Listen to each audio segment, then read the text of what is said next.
वश्यस्तातिवसदृशीगणैः आवृतं ब्रह्मनिश्चैः आचार्येन्द्रं करकलितचिन्मुद्रमानन्दमूर्तिं स्वात्मारामं मुदितवदनं दक्षिणामूर्तिमीडे वटविटपि समीपे भूमिपागे निषन्नं सकलमुनिजनानां ज्ञानदातारमारात् त्रिभुवनगुरुमीशं दक्षिणामूर्तिदेवं जननमरणदुःखच्छेददक्षं नमामि।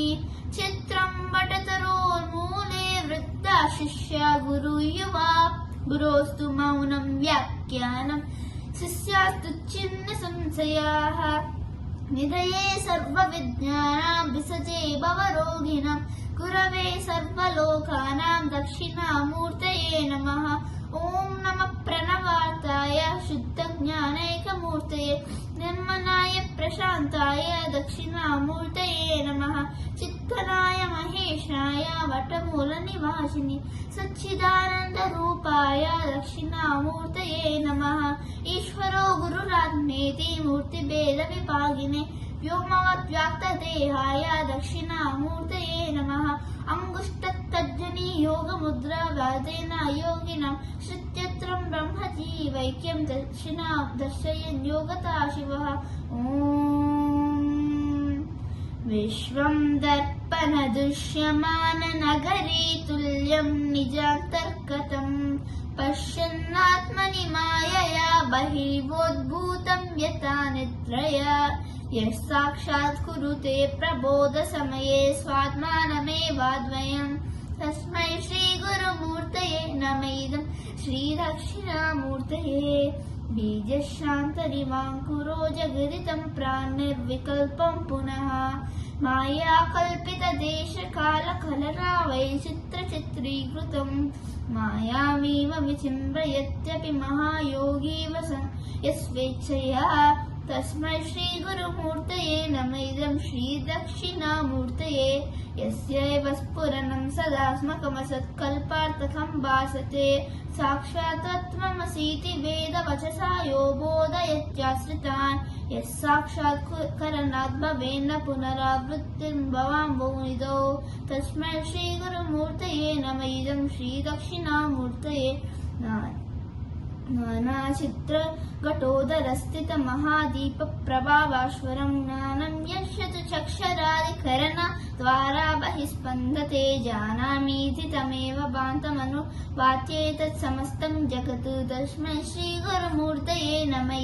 श्रीदक्षिणामूर्तये तेऽहं प्राणमपीन्द्रियाण्यपि चलां बुद्धिं च शून्यं विदुः श्रीबालान्दजलोपमास्तु समिति भ्रान्ता प्रसंवादिनः मायाशक्तिविलासकल्पितमहाव्यामोहसंहारिणे तस्मै श्रीगुरुमूर्तये नमः। श्रीदक्षिणामूर्तये राहुग्रस्तदिवाकरेन्द्रसदृशो माया समाच्छादना सन्मत्रः करणोपसंहरतो यो भूषसुप्तः पुमां प्रागस्वाप्समिति प्रबोधसमये यः प्रत्यभिज्ञायते तस्मै श्रीगुरुमूर्तये नमः।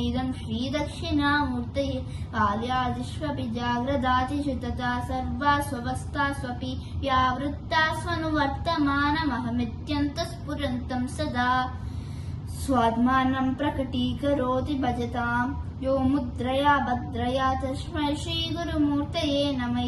श्रीदक्षिणामूर्तये विश्वं पश्यति कार्यकारणतया स्वस्वामि सम्बन्धतः शिष्याचार्यतया तथैव पितृपुत्राभ्यात्मना भेदतः स्वप्ने जागृति वाय एष पुरुषो माया परिभ्रामितः तस्मै श्रीगुरुमूर्तये नमः। श्रीदक्षिणामूर्तये भूरम्भांशनलोनिलोम्बर अहर्नाथो हिमां सुपुमा नित्याबाधिचराचरामकमिदं यस्यैव मूर्त्यष्टकं नान्यत् किञ्चित् विद्यते विमृशतां यस्माद्दं परस्माद् विभुः तस्मै श्रीगुरुमूर्तये नमः। श्रीदक्षिणामूर्तये सर्वात्मत्वमिति स्फुटीकृतमिदं यस्माद्दमुस्मिंस्तवे तेन स्वस्वसवनात् तर्तत् मननात् ज्ञानात् संकीर्तनात् सर्वात्मत्व महाविभूतिसहितं स्यादीश्वरत्वं स्वतः सिद्ध्येतत् पुनरष्टता परिणतं चैश्वर्यमव्याहतम्